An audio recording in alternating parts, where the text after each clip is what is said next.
All right, well, welcome to our Wednesday evening Bible study. We are looking at 2 Kings chapters 18 through 25. So we have 8 chapters to look at today. Quite a few kings as well that we'll be looking at. Some of them a lot less, especially when we get to Josiah's sons. We're not going to look at a lot of them in depth. They're very, very quick in chapters 23, 24 there. But as what we've seen in terms of in Kings is we've seen the going back and forth between the kings and prophets, but also between the northern kingdom and the southern kingdom. So just a reminder, there was the division upon Solomon's son coming to reign. You have Rehoboam coming in, and because of his arrogance and pride, and also because it was the will of the Lord to divide Israel based on Solomon's idolatry and turning away from God, God divided the kingdom. And it would be a sign to them of God's judgment.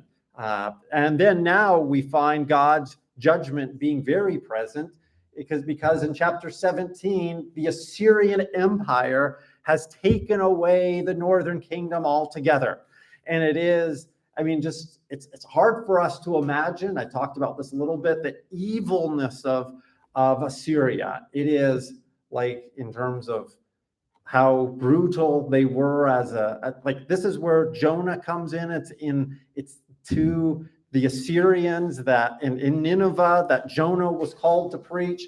And they are a warlike people, a people that were known for, you see the pictures of building piles of skulls kind of thing that are like 10 feet high. That's what they're known for. Like those kind of things of butchering women and mothers, like with pregnant with children, ripping out the babies, all of that kind of stuff, horrific, terror and all of that kind of thing. They were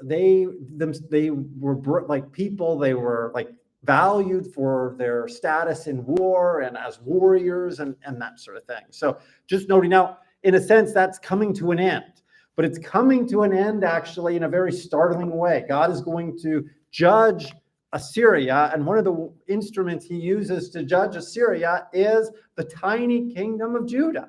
And we see that actually in 2 Kings chapters 18 and 19. So, and with Hezekiah, we often don't look at it this way. We think of Hezekiah as being spared from being conquered, and God protects it. But it also is very much a judgment against the pride, arrogance, violence of Assyria. And so that's where we're going to go to today. And it is, this is a major change in the narrative, because you have God giving over Israel to Assyria. And before that, you have Ahaz, remember in chapter 16, who had led Israel back into the led Judah, the southern kingdom, which is what we're going to focus on for the rest of the narrative. Ahaz led Judah back into idolatry that was like Ahab. So if you think like Ahaz sounds like Ahab, that's actually not a bad way to remember these kings. Ahab being the terrible northern king and that led Israel into idolatry, and Ahaz being a terrible southern king that led Judah into idolatry. Now, his son, Ahaz's son, King Hezekiah, comes to the throne. He comes to the throne before the destruction that Assyria brings against Israel. He sees them take out Israel, and that's where we're going to pick up the story. So I won't ruin it for you if you don't know this story. If you haven't read these chapters, well, this will be quite exciting. It is. Actually, this is a really high point in 2 Kings in many ways for Hezekiah's rule, because all that Ahaz done, Hezekiah reverses, and he turns to the Lord. So let's pick it up, chapter 18, 1 to 8. And so I just want you to think what's being focused on here for Hezekiah. Like, what is the narrator wanting us to know about King Hezekiah? All right, so would somebody read those 8? By the way, you're going to find that these verses are actually quite long. They're not like the short New Testament verses like Jesus wept or, that kind of thing. These verses sometimes extend 10 lines, just one verse. So anyway, who would like to read these? Now that I've given that warning, who would like to read eight verses to start us off? Feel free. Year of Hosea, son of Elah, king of Israel, Hezekiah, son of Ahaz, king of Judah, began to reign.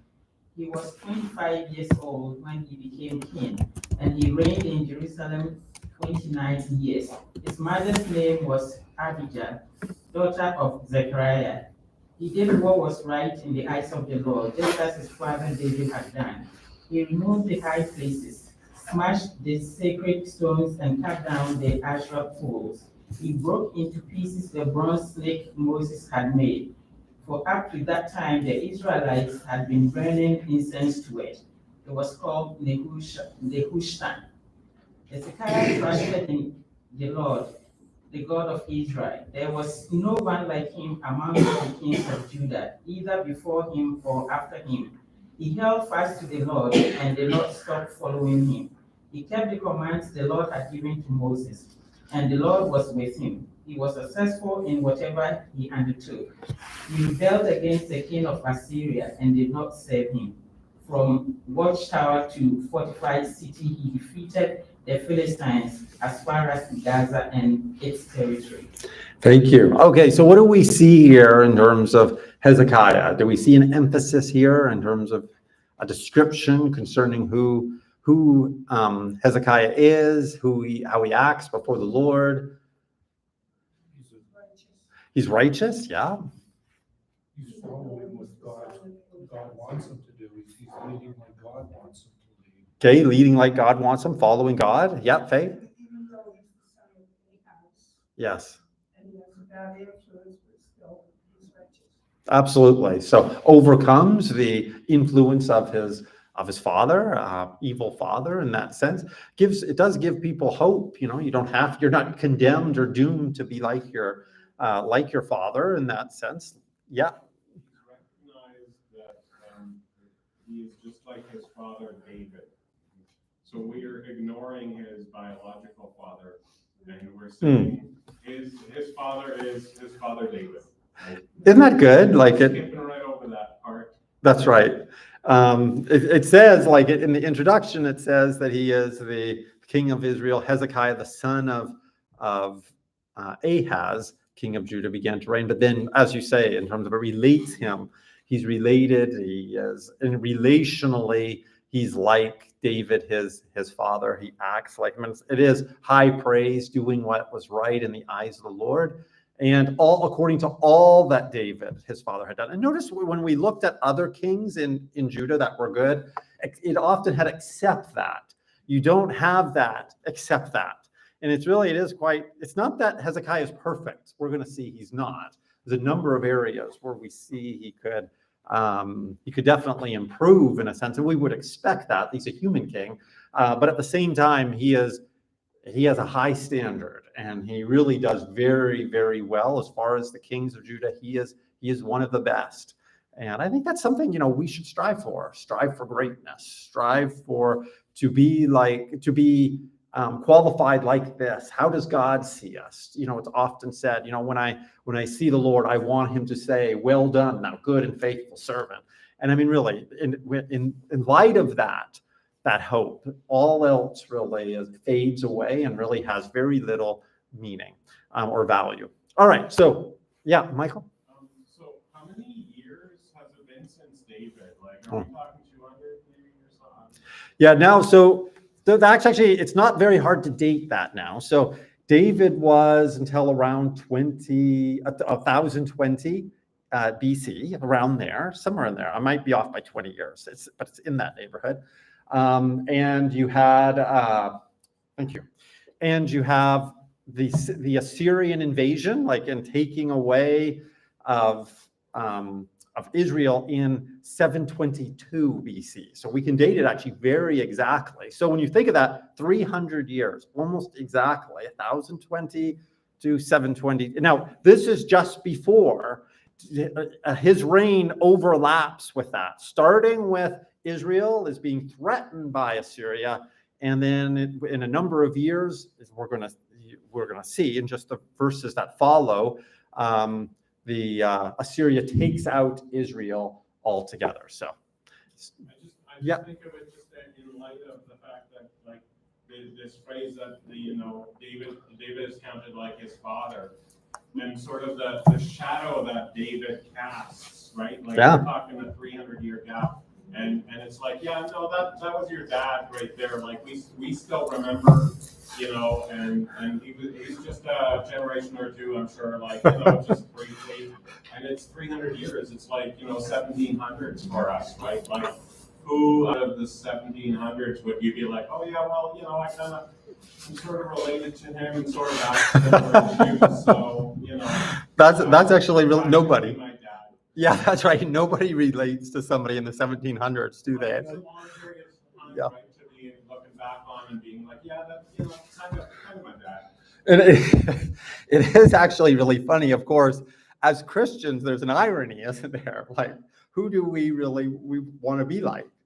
Like, that guy reminds me of Jesus, or that is, and it really is. We really are 2,000 years later, we're like still like this kind of idea. You're right. Okay, so the shadow Jesus casts is a 2,000-year at least, right? And continuing Yeah, type of shadow. And it's awesome. And David casts a 300-year shadow, right? Absolutely. But I still think a 300-year shadow is pretty good. That's right. I agree with you. No, absolutely. So like you say, it's in terms of how we might relate to people today or that kind of thing. Very few relate to an ancestor that goes back 300 years, or even, do you even do that? Does anybody here even do that like 120 years ago? Now, you might do it like great-great-grandfather kind of thing. I do hear that kind of thing sometimes.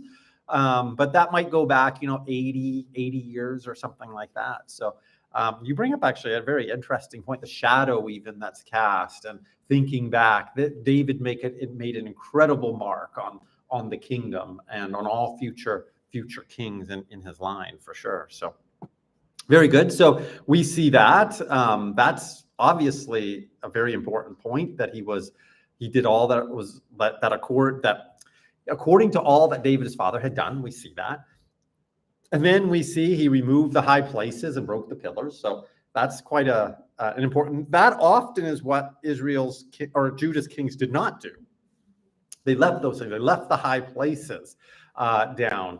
And it says he removed them. And so there's very few kings who actually remove the high places. So he's only a number of like one or two. I'm like, it's so few. Josiah will do that for sure. Coming up, he's the last good king, not far off actually from Hezekiah, a great grandson kind of idea. So now going on from there, he broke in pieces the bronze serpent that Moses had made, until the people of Israel had made offerings to it. It was called Nehushtan. No, do you remember, this is in the wilderness?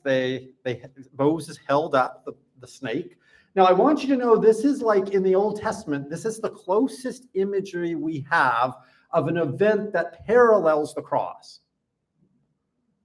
Would it ever be right to actually take down a cross today?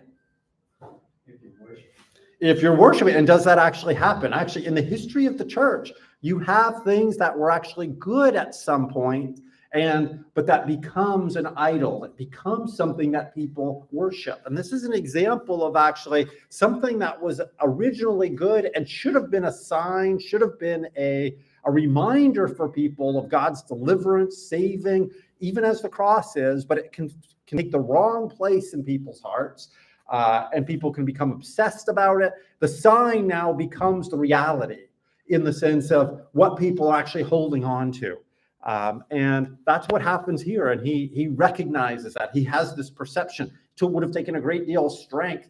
Also probably knowing that people didn't like that he did that. He stepped on a lot of toes in order for the good of the people and the nation going forward. He did what needed to be done. And that's it's an interesting thing. He didn't take a vote and say, okay, who wants to do this? Probably would have lost. People would be like, no, don't take that down. That's a bad idea. But he goes ahead and does it. And so it reminds us too that we sometimes we need to do, as parents, we get this. We have to do things that our kids might not like, right? Not be in favor of. And as a king here, he does things that that was what God wanted done and not necessarily would have been favorable to the people. So I was just wondering how old that snake is. Okay. So good question. So what you're asking now, we've already dated David. So going back from David down to Moses, right, in the wilderness, near the end of the wilderness wandering. So where does that leave us?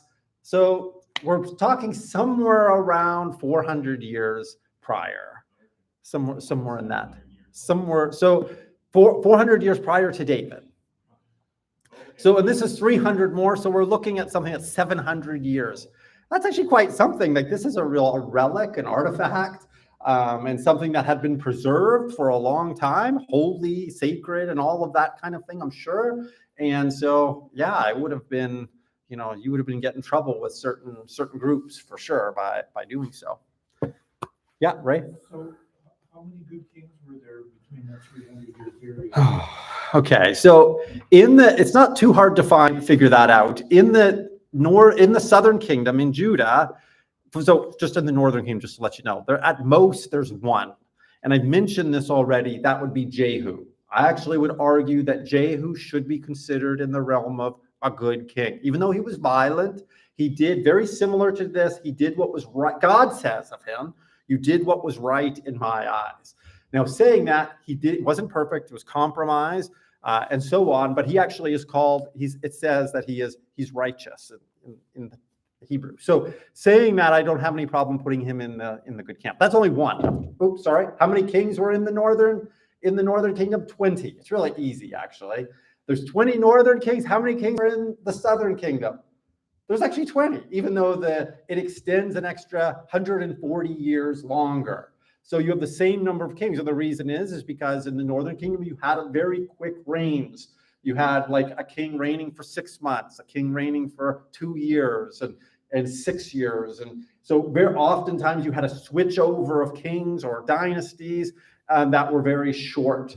And so as far as the northern kingdom, 1, southern kingdom, 20 kings, 8 are good.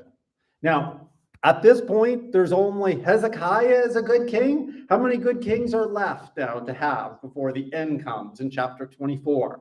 Anybody know? There's 1. So you have Josiah is going to be a good king. So that means he's 7. That means the Hezekiah is 7. That means there's 6 good kings prior to him. Now, 4 of those kings were actually in order. So you have them 1, 2, 3, 4. And that shows that actually in terms of there was large gaps of actually evil kings also in the south, in the kingdom of Judah as well. More likely to have an evil king than a good king. And when you put those 4 that are together, then you only have 4 good kings spread over the other 16, kingships. So it's an interesting kind of dynamic. Does that make sense? All right. So moving on from there, we have these important words that are used in order that really do stand out. You have, he trusted in the Lord, the God of Israel, and in a way even that none like him among all the kings of Judah after him, nor among those who were before him. Now, is he even greater than David? Well, it's possible in terms of he trusted in the Lord. I'm not so sure that since he's made the comparison prior that we need to put David underneath Hezekiah, but he is in the way that he trusts the Lord, there's no king like him.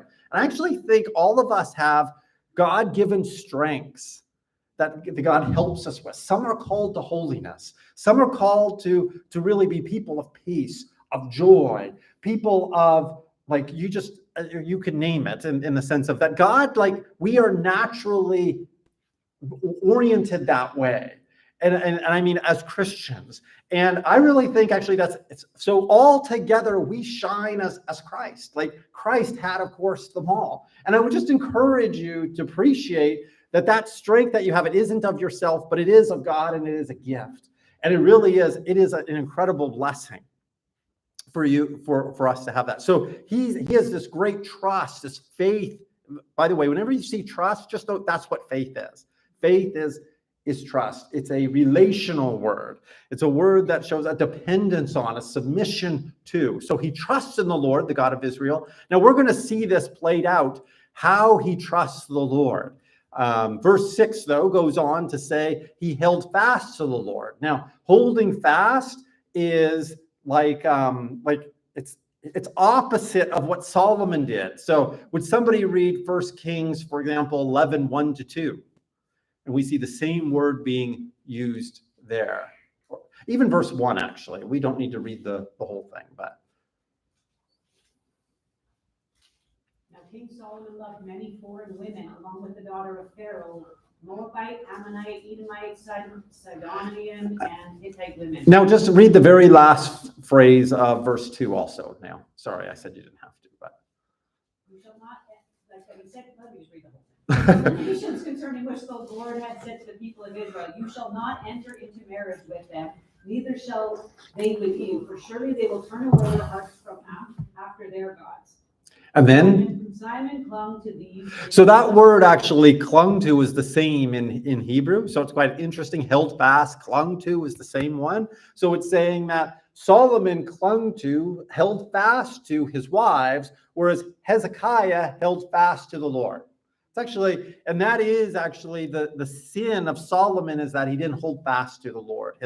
His faithful, his trust and his faithfulness it was turned to the wrong thing. Now, does that mean we shouldn't love our wives? And it's hard to say that, love our wives, almost like it's plural, but should we not love our wife, right? That sounds weird too. But anyway, of course we should, right? But God is in a sacred place that he alone receives our devotion. He has that place. That's why Jesus is able to say even, the one who doesn't despise or uses different words for that, your family essentially, and in comparison to the love that we have for God. So we see that there. He held fast to the Lord. He did not depart from following him, but kept the commandments. Now, what we're going to see, he kept the commandments, but that's not the big emphasis for Hezekiah. When we get to Josiah, we're going to see that he kept the words, the commands of the Lord like no other king before him. And so Hezekiah is known for his faithfulness, his trust in the Lord. Josiah is known for his obedience, for walking with the Lord. And again, you have these different qualities of the kings. They're not mutually exclusive by any means, but definitely we're going to see Hezekiah's trust in the Lord that exceeds even, it's almost impossible to believe. Yeah.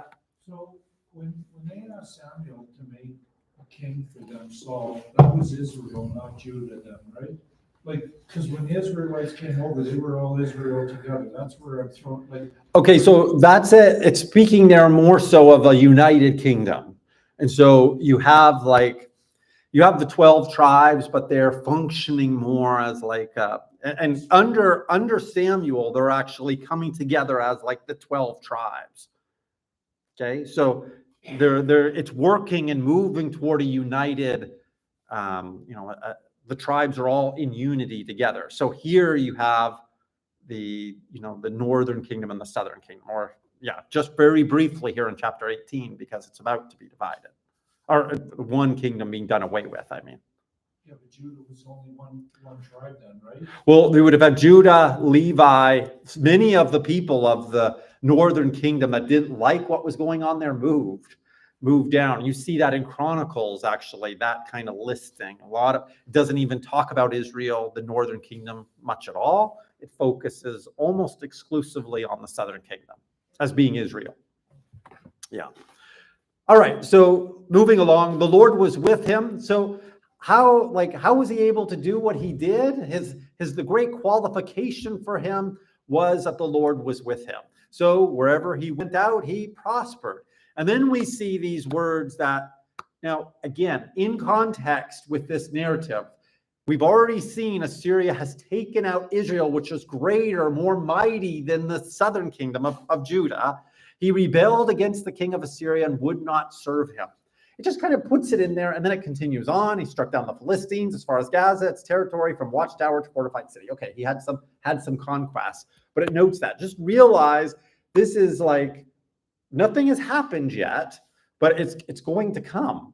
And that's actually where all the rest of chapter 18 and all of chapter 19 is consumed with this very issue of he rebels against the king of Syria. What are the consequences of rebelling against the king of Assyria?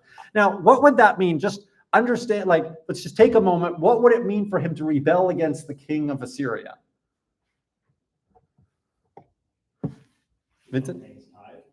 Say that again? Like not paying a tithe to the king of Assyria? Yeah, not paying a tithe, not paying the tribute, whatever that was, for sure. Yeah. So he not submitting to him as ruler over the great king and so on. We're going to see that he's the king of Assyria is going to want to really humiliate, humble, Judah, if not totally annihilate, destroy it. Yeah. What else do we see? Now it's kind of important. Ahaz, his father, had not only paid tribute, but had made Judah like Assyria. He had brought in the altar that the Assyrian king even used, had, remember, made a perfect model of it.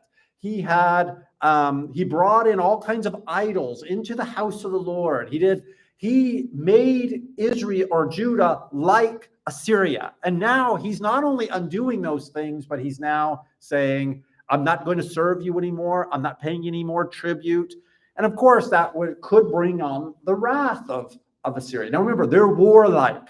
We're going to see actually with Josiah and also his sons. And so Babylon is going to be different. It's quite an interesting difference. Like Hezekiah doesn't go through what, for example, even the evil kings of Judah's future will go through. So, all right. So verses 9 to 12, we're not going to read these, but just note this is Assyria conquers Israel. It's the reason why we're not reading it is because it is a retelling of what we did last time. It's also just a summary of Assyria. And it's because historically, now chronologically, it's happening now in Hezekiah's reign. So he has rebelled. And now in the midst of his rebelling, Assyria comes and wipes out Israel. Okay, wipes out the northern kingdom. And it notes, because they did not obey the voice of the Lord their God, but transgressed his covenant. That's how it ends. And that's why God allowed them to be defeated. Now, that's an interesting point. That's the narrator's point. Hezekiah didn't have the benefit of that. He's just is watching as Israel is wiped out by Assyria. Okay, now going on to verses 13 through 15. Would somebody read those verses? It's quite interesting. It's what we wouldn't expect in some ways.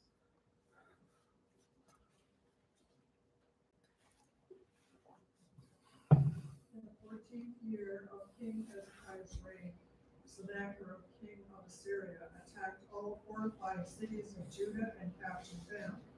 So Hezekiah, king of Judah, sent this message to the king of Assyria at Lachish. I have done wrong. Withdraw from me, and I will pay whatever you demand of me. The king of Assyria exacted from Hezekiah, king of Judah, 300 talents of silver and 30 talents of gold. So Hezekiah gave him all the silver that was found in the temple of the Lord and in the treasuries of the royal palace.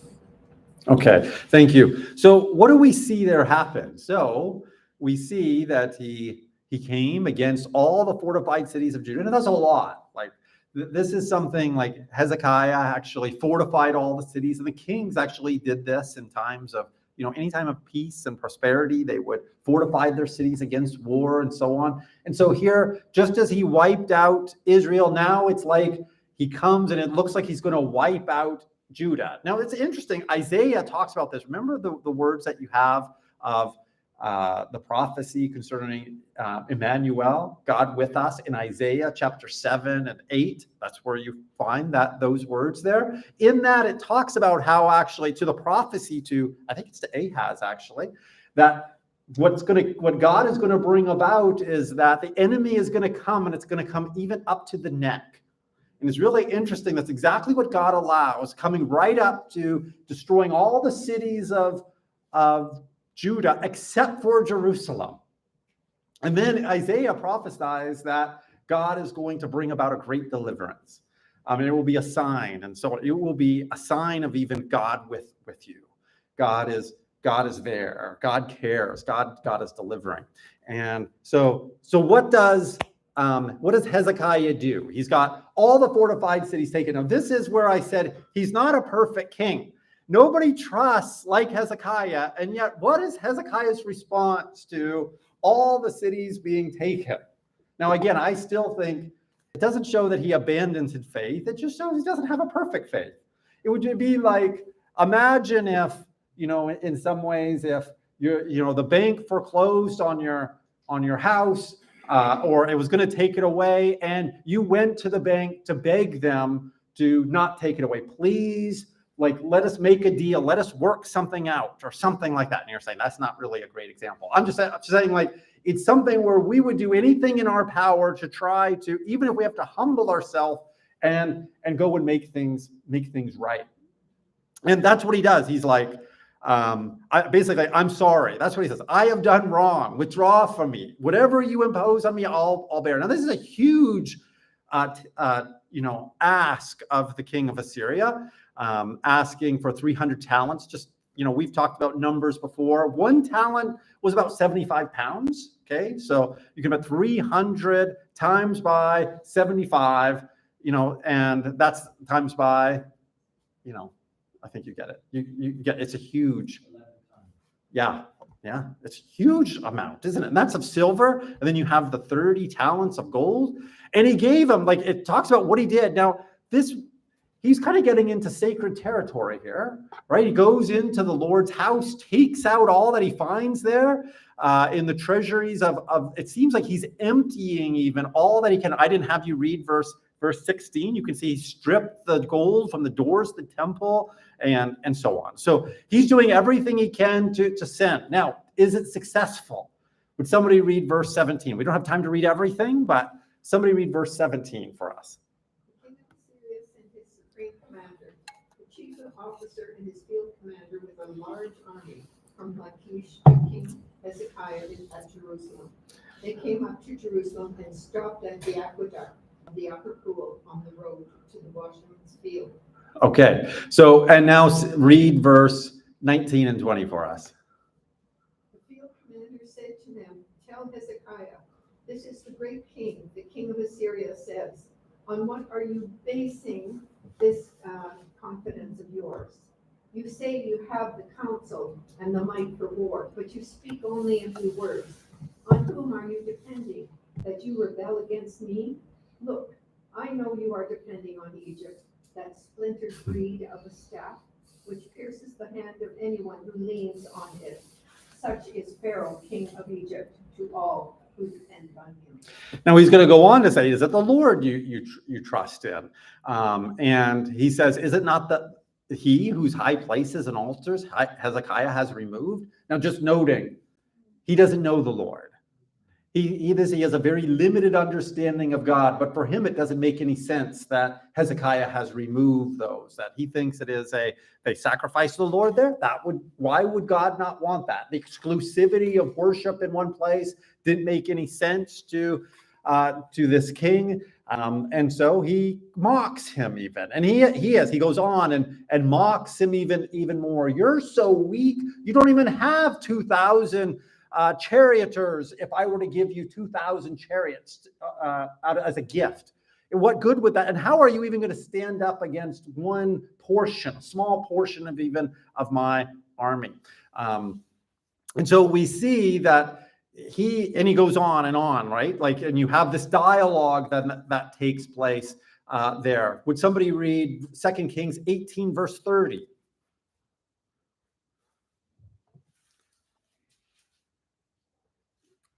Hezekiah make you trust in the Lord by saying, the Lord will surely deliver us, and the city will not be given into the hand of the king of Assyria.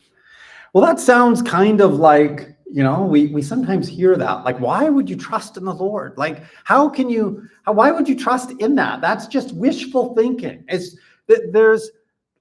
can see this. This is something I know, and money is something you can depend on. And people have all kinds of, reasons to dismiss Christians, to dismiss our faith. And one of the strongest that we see is chapter 18, verse 32. Would somebody read verse 32 for us?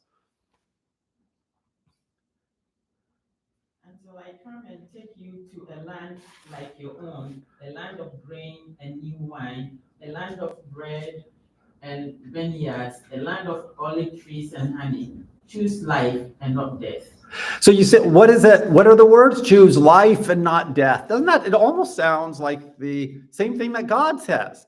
If you were to go back and read the covenants of Joshua, for example, I hold before you life and death.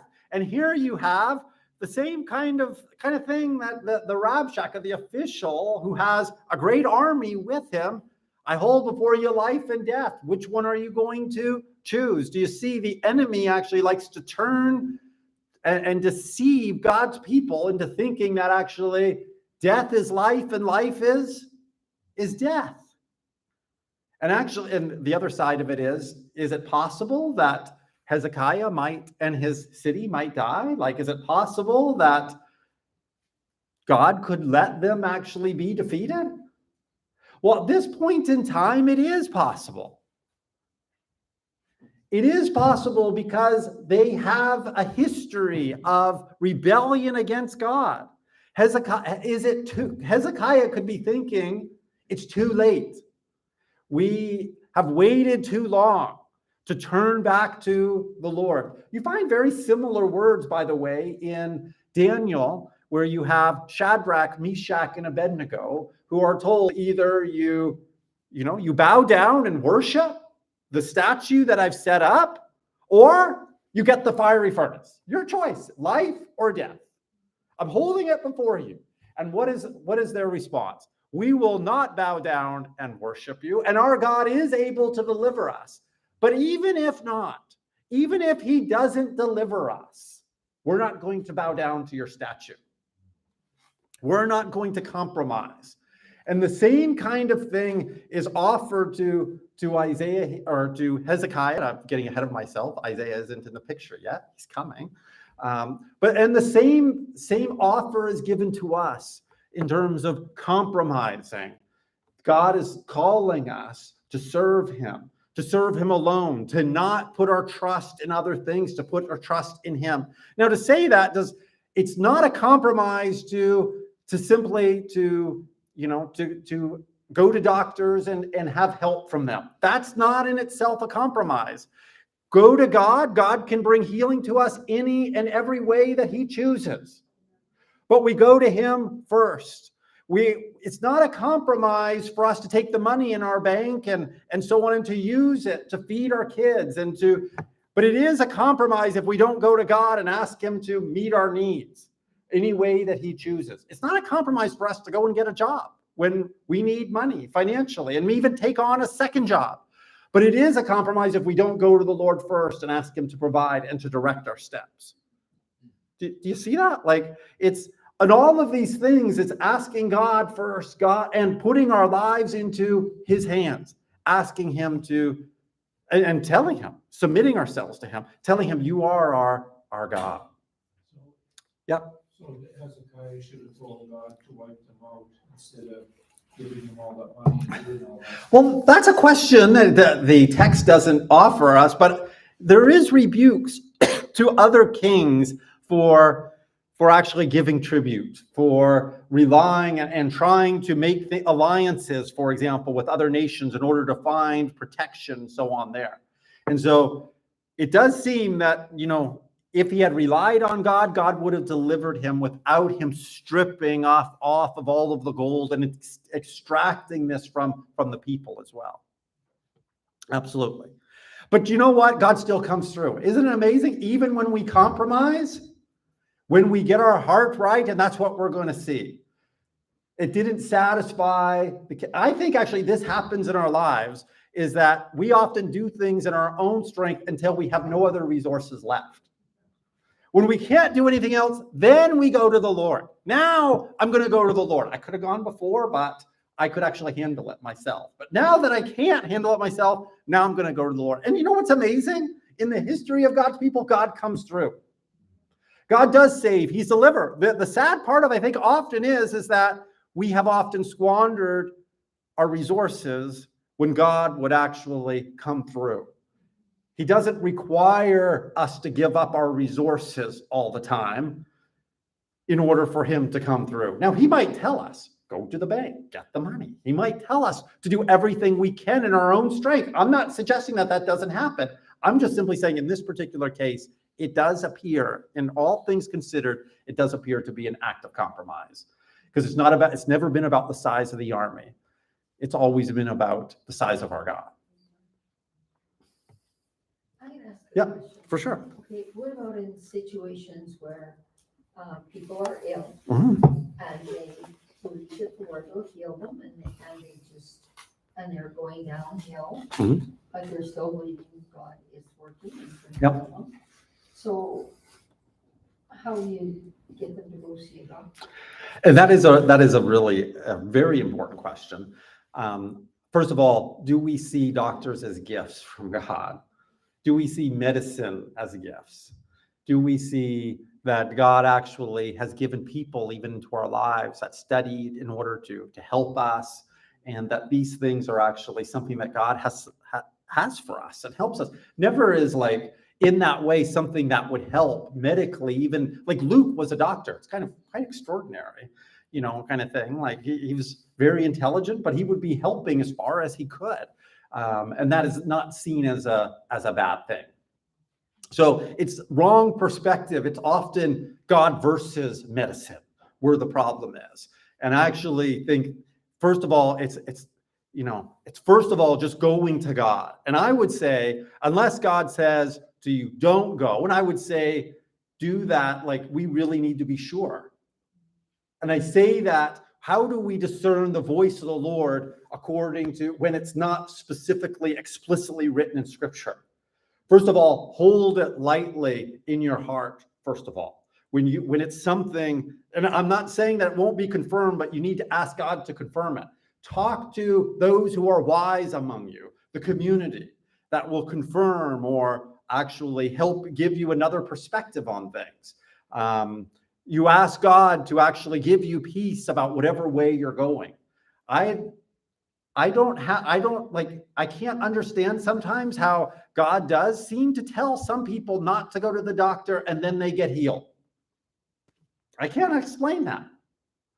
There's too many testimonies for me to say. On the other hand, there are many that say, I'm not going to the doctor, and then they die. They get hurt and they die. And I think that's actually a poor testimony, because I think that they actually didn't hear from God. Too many times people think they heard from God and they didn't. They heard what they wanted to, or they heard what someone else told them.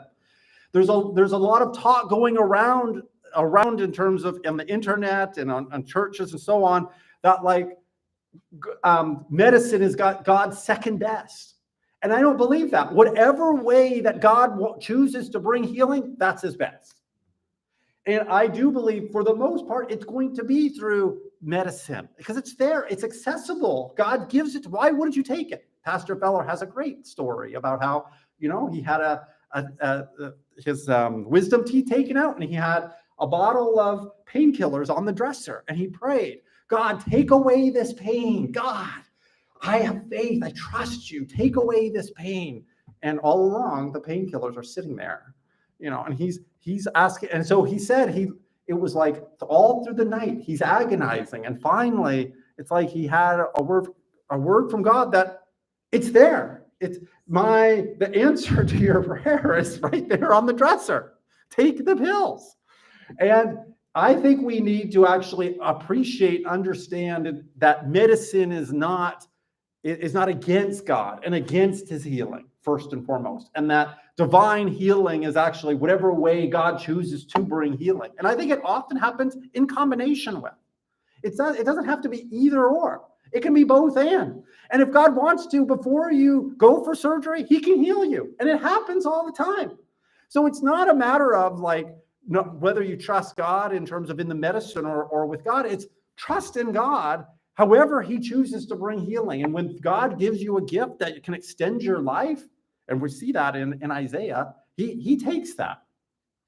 Yeah. I think in the reading, the sin of Hezekiah is that he didn't ask God. Mhm. He didn't see God. God could have delivered him through giving money. That might have been what God wanted. He didn't see True. God. And Yeah. it can go both ways where we don't see God and we think we're doing something good or we think we're honoring God. I think with a friend of mine, he took a ministry job and he never should have took it. He never seeked God on it, but he thought that's what God wanted. He said, that just makes sense. Of course God would want that. And he said, it's one of the biggest mistakes he made because he never seek God in it. And I think it can go both ways. It's Do good. wrong things because we didn't seek God, or do things that are, I'm gonna say, good, but we didn't seek God, and that's the sin in itself, seeking God first. Absolutely. And I think, how do we discern the voice of the Lord in terms of seeking the Lord? We do so as a community. We do so as like with the word, of course, and in prayer and with peace and moving forward. Oftentimes I'm like, which way do I go? And it's according to the peace of God that he places on my heart, or lack of peace for that matter. If I'm choosing my own way and I have no peace, or Naomi has, and usually it's often Naomi has no peace too, then I'm like, I know this isn't the right way. But when we both have peace about something, it actually is very easy to walk in it. And so, and I just want to encourage you, sometimes you need to, you have someone that you can talk to. Take that wisdom seriously when it's somebody that is, you consider faithful, God-fearing, a mature Christian, believer who knows the scriptures and so on, will walk with you and pray with you through this. So, Mel. Jesus gave us a good example. When you look at the prophecy where he healed the blind, he never did the same thing twice. Each time, one he said, just, you're healed. Another one, he said, put mud on the eye, go wash yourself. Another one, he spit on the eye. So if God does it in different ways, why should we expect him? Yeah, it's not a formula, right? Yeah, absolutely. And I agree. I appreciate what Vincent said too about going to the Lord first. On the other hand, in the sense of never do you see God telling his kings to give tribute. It's like not even one time is that the case. But you do see the kings giving tribute a great deal, and then God coming through and delivering them. But you do see in like Deuteronomy and so on talking about like, I will deliver you. It doesn't matter about the size of your army. If you put your trust in me, it's something for us to consider. Now, saying that, we should hold our possessions lightly. That's not the main thing, but we hold our families, we hold our loved ones and our the church and so on. We hold that tightly. God is going to see us through. Yeah, right. Oh, talking about all this, I think of that lady with the blood issue. Mm-hmm. She spent all her money on doctors and going everything, and God chose not to heal her through the doctors until Jesus came. And I guess it was just meant for him to get the glory when he did, because I think of us on Sunday when there's altar call. I've gone up there 20 times for something, and I don't give up because I think of the Bible stories where like the lady keeps asking. In the meantime, I still go to the doctor, but I don't give up going to the altar. That's right. That's right. I know when I'm not healed, but if we go to the altar that Sunday, tell you the truth, which is amazing, I gotta say, is Joseph, is that his wife? Yeah, Joseph and Priscilla. I have a prostate infection, and the men will know if you have one. It was terrible. And on Sunday, I was gonna leave church because I was in such pain. I was just agitated, something fierce. And I went and prayed with him and his wife, and I finished the service 100%. And I still got the issue, but I just said, God, I wasn't going to go up front, but I just said, God, you know what? I keep coming up here every Sunday, and I know I'm just being persistent. Absolutely. And it's not a matter of not thinking of the doctors, but whether I go up and God blesses the doctor to heal me or not, I don't know how he's going to take it, but I think we got to still show God that he's our first choice. That's right. That's the way I was thinking about it. And you could even say your only choice. Whatever happens, I'm in God's hands. However, if you heal me through medicine, I'm in your hands. If I'm not healed with medicine, I'm in your hands still. We're in God's hands. All right, well, let's continue on. What is Hezekiah's response to this? We should just move on here. Would somebody read verses 1 and 2 for us? Chapter 19, sorry. Yeah, I don't know if I said. And so it was when King Hezekiah heard it, that he tore his clothes, covered himself with sackcloth, and went into the house of the Lord. Then he sent Eliakim, who was over the household, Shebna, the scribe, and the elders of the priests, covered with sackcloth, to Isaiah the prophet, the son of Amos. Okay, so what's his response? Very, very simply, what did he do here? Humbled himself. He humbled himself. That's what sackcloth is actually, in humility. And as far as humbling, realize a king normally wore, beautiful, soft clothing and glorious and splendorous. And he brings, it's kind of like, putting on a sack kind of idea. It would be rough. It would be very uncomfortable. And he's doing this to show that I need God. He's saying, like, I'm uncomfortable because I'm a servant. I'm low, and God, I need your help. And so they do that. It says, even those whom he sent covered themselves with sackcloth. And who did they go to? Isaiah, the son of Amos. Now, perhaps, the greatest writing prophet of the Old Testament. It's quite awesome. Has anyone ever read the 66 chapters of Isaiah? And can you find any better words, than are found there in the Old Testament? It's amazing. There's life, just so much. This prophet was able to, and he extended also through many kings. He had experiences with God. So he was a man of God. He was known for hearing the voice of God. And so he sends them to him. And again, this is part of talking about, you go to the family of God. And you go, you to those whom you trust, you bring them in.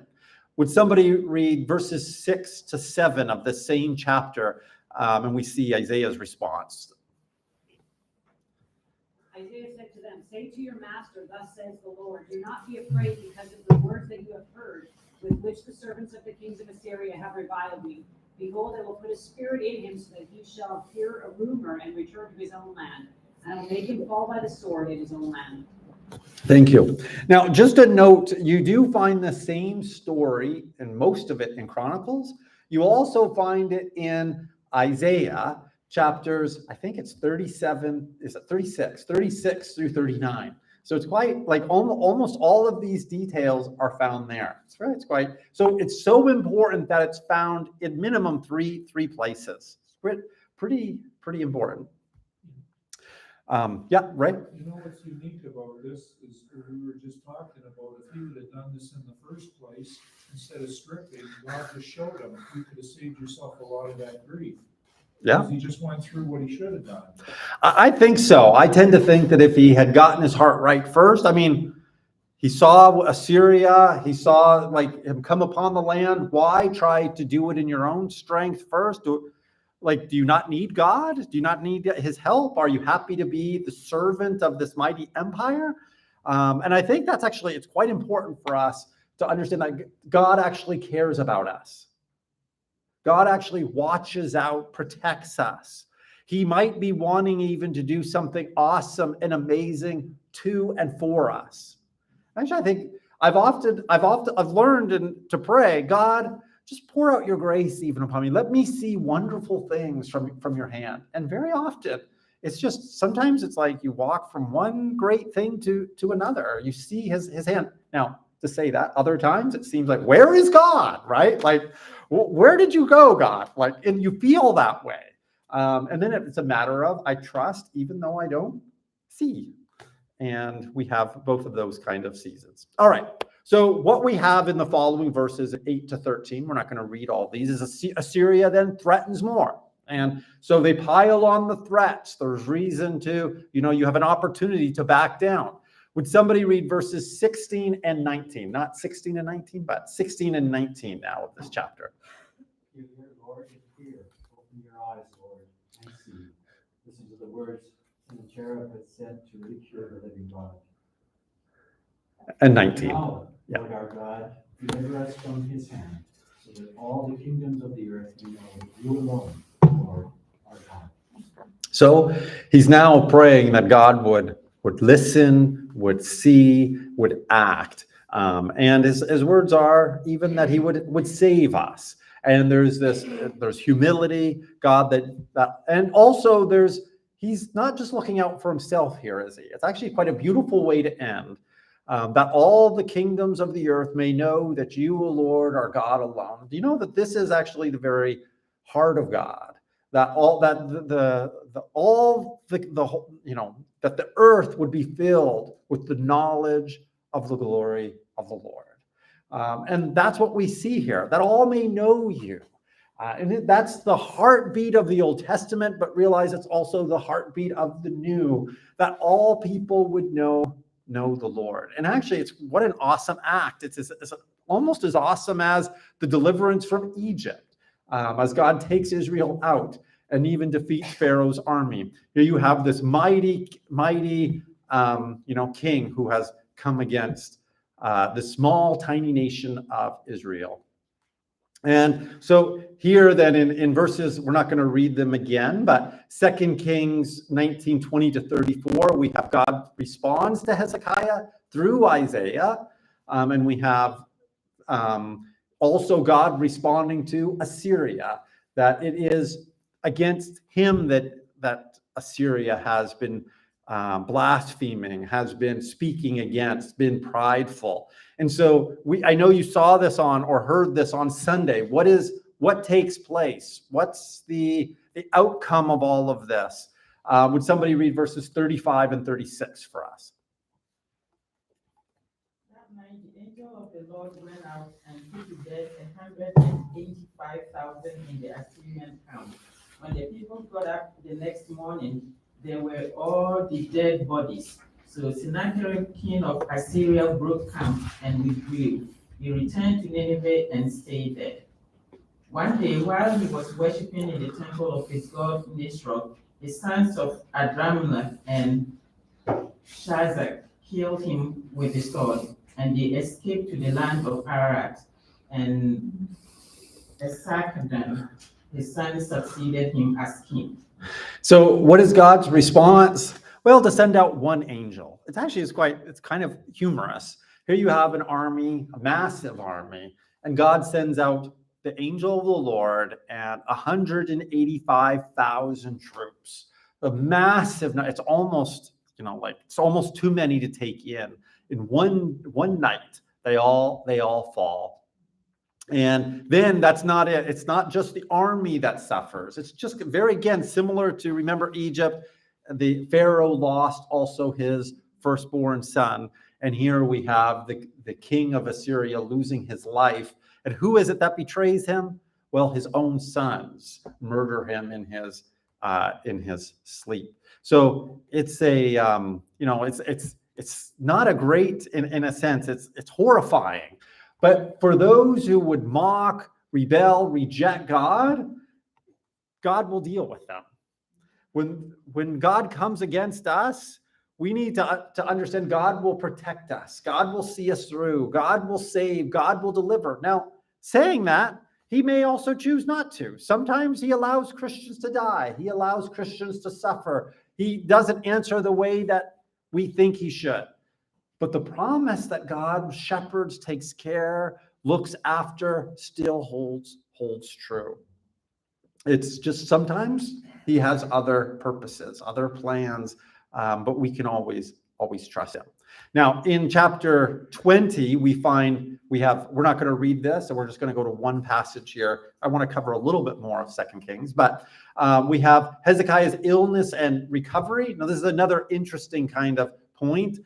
Scholars like to, and readers like to debate, should Hezekiah have asked for more time? God tells him to get his house in order, and he says, please, Lord, just give me more time. I'm not ready to go, essentially. And God grants him another 15 years. And it's kind of like, is that a good thing or is it not? Does God ask you to go home? I'm not so sure that I would beg him to stay.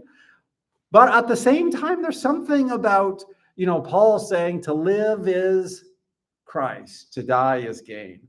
Well, if I can stay here for the sake of Christ, if I can stay here for that God's ministry continues, stay here for my family. God, if you want me to stay, then I will. There's something really beautiful about the heart of God there. Because as Paul says, to leave To die is gain. And I mean, I hold that hope in my heart. That's definitely like, you know, I'm not, would I say to God, send me back kind of thing? I'm not so sure. But at the same time, who knows when all is stripped away. So you have that. And then you have another interesting story. Hezekiah receives envoys from Babylon. So remember how he capitulated to Assyria. We talked about that a great deal. And now here he invites these envoys and he shows them all the riches of his kingdom. See, God blessed Hezekiah even after he stripped off all the gold and everything. I mean, for one thing, you had the whole army of 185,000 dead and all of their, wealth and so on that was left, but also, the void that they would leave behind and so on. So you have that. But here he, in pride, and this seems to be what's being highlighted, he's so happy to show the Babylonian envoys his might, his kingdom, his treasure house and everything. And Isaiah comes in verses 5 and 6, he's like, what did they see? What did you show them? And he says, I haven't hidden anything from them. And Isaiah says, everything is going to be taken to Babylon, and including your sons that are born from your own body is going to Babylon.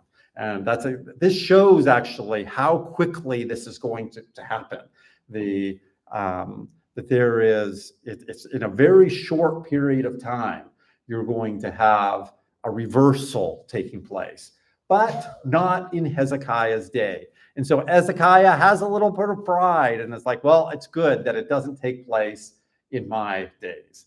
And I think again there, you had pride on one hand, on the other hand, you have a bit of selfishness here. It's not, what about for my kids? What about for Israel, for Judah? And so on. So it is. I think there is a pride, and I think a selfishness. They very much often go together. We need to be watchful for both of these characteristics taking root in us. All right. So what I want to focus on the last, we have all of 7 minutes left. I want to focus on the last 4 verses. I think we can do it. 4 verses of 2 Kings. So what we have happening is Manasseh comes in and he's the worst king, reigns for 55 years. And because of this, God says, I'm going to wipe out Judah. Just as I did Israel, I'm going to now wipe out Judah. And it's you can read about that, the bloodshed, the violence, how he turned all of Israel away from the Lord, or all of Judah away from the Lord. Then you have his son Ammon, and his son Ammon reigns only 2 years. But 57 years you have a reign of evil. And then you have King Josiah coming in. And King Josiah, you would remember, is a good king. And he was obedient. There was nobody like him that did what Josiah did. He even not only cleaned up Judah, he cleaned up Israel, like the northern kingdom goes in there. And really, it is awesome. All right, so just continuing on. 2 Kings 25, 27 to 30. After Babylon comes in and takes out Judah and takes them away captive. And the people, interestingly enough, there's a remnant that refuses to listen to the voice of Jeremiah. And this is a part that's actually repeated in Jeremiah, at the end of Jeremiah. The remnant refuses to stay in the land, and God had promised to give them peace if they would just trust him. No, we're not going to trust you. We're going to. Where do they go to? They go to Egypt, of all places. Remember what happened in Egypt? Oh, that's right. They were enslaved. Let's go back to Egypt. Okay, so they go back to Egypt. It's awful. But then verses 27 to 30 closes 2 Kings. Would somebody read these verses for us?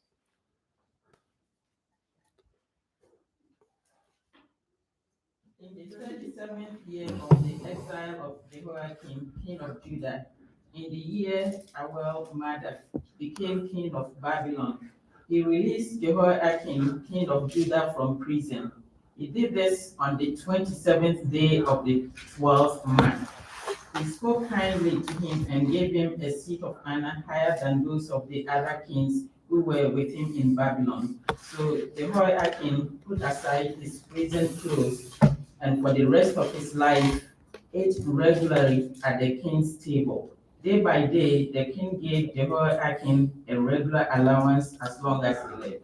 Okay, so now, first of all, we need to realize that about 20 years have passed since the full deportation of Judah took place. It's 37th year, that is, of Jehoiachin. Now, he goes back quite a number of years, like 17 or so, prior to the full deportation, but he's taken first, okay? So there's a line of kings. You have, just noting, you have King Jehoahaz is the son of Josiah, and then you have Jehoiakim, Jehoiachin, okay, that's the one that's deported. Zedekiah is the last reigning king, and then here you have in the 37th year of Jehoiachin. So again, I'm just noting that I believe he's this at the same time that Daniel is taken. He's taken in this deportation.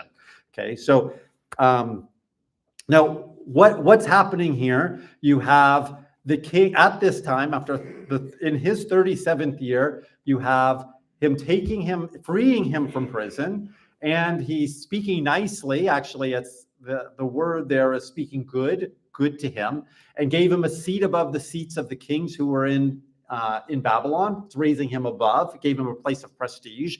One of the things that it's like he's able to reign as a king yet in exile.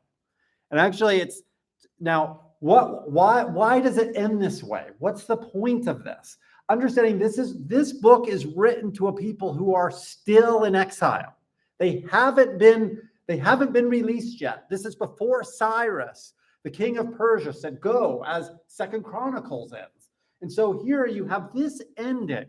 Where is God in the midst of our exile? We disobeyed God. God cast us out of our land. Where is God? And so here you see God graciously raising up this king. Now, who is this king? Remember, this king is a son of David. And God had always promised that a son of David would reign, and that actually a son of God would raise up a son of David who would bring peace to the nations. God would raise up, remember the promises of David, there would become a king who would establish, who would build God's temple, and God would establish his throne forever. And so it's a sign that God has not forgotten about his promise. It hasn't come about yet, the fullness of what God wants, but realize the fullness of what God had wanted had it taken place in all the kings of Israel, all the kings of Judah. They were always hoping and waiting for the true king, the son of David, that God had prophesied would come. And so this is a promise that God is gracious to those in exile. And even as God is gracious to this king, God will be gracious to his people. And so if they will turn, if they will repent, if they will, as Hezekiah did, as Josiah did, if they will follow in their footsteps, God will also show favor to them. And it coincides with all the promises of the Old Testament. When you turn to me with all of your heart, I will also turn again to you. If you draw near to me, I will draw near to you. And so this is a promise to those in exile. And I think it actually is a promise to us. We feel sometimes like, where is God? It's been a long time. Where is the kingdom that God promised, especially the fullness of the kingdom? And God reminds us that he is gracious. He's there with us. He does actually help us. He gives us favor even in the midst of our enemies. As Psalm 23 talks about, you've prepared a table before me in the midst of my enemies. My cup overflows. So we remember that sometimes things don't go the way we think they should, but we're reminded that God is continually at work to fulfill his promises. Now I want you to know we're farther along in the promises of God than the exiles who were in Babylon. Jesus has come. Jesus has died, has been raised. He's ascended. He's at the right hand of God. He is the true king, and he is coming back again. But in the meantime, he will take care of us. He will shepherd us and guide us, and he will be gracious to us. Absolutely. It causes all things to work together. So that's where we're going to end it tonight. Abby, would you close our time of prayer tonight? Heavenly Father, we thank you so much for tonight, and we thank you for your word. And you're so good to us, Father. And as we learn tonight, let us be trusting you and come to you for guidance in our lives. And as we go out, we will be with us as saved. Thank you in Jesus' name. Amen. Thank you. God bless you. Have a great night. I'll see you on Sunday.